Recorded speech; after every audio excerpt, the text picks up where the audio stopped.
5টাতে রান্না বসিয়ে দিলাম। রান্না হলে খেয়ে দিয়ে আমরা সবাই কাজে যাব। সকাল সকাল যেখানে উঠতে ইচ্ছা করে না সেখানে না উঠলে রান্না হয় না, রান্না না হলে ডিউটি হয় না।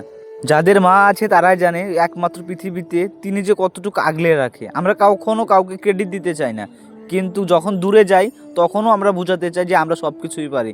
কিন্তু মা থাকলে যে কতটুক সুখে জীবন কাটে ছেলেদের মেয়েদের, এটা সত্যি দূরে গিয়েই বোঝা যায় সবচেয়ে বেশি।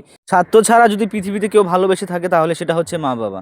তো অবশ্যই চাইবো তোমরাও মা বাবাকে সবাই সম্মান করবে।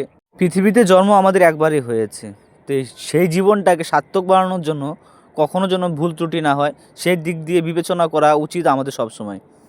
কর্ম এই পৃথিবীতে এসে সবাই করেছিল, আমিও করছি, পরবর্তী জেনারেশন তারাও করবে।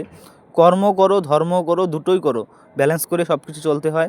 আর যারা ভালোবাসে না তাদেরকেও ভালোবাসতে হয়।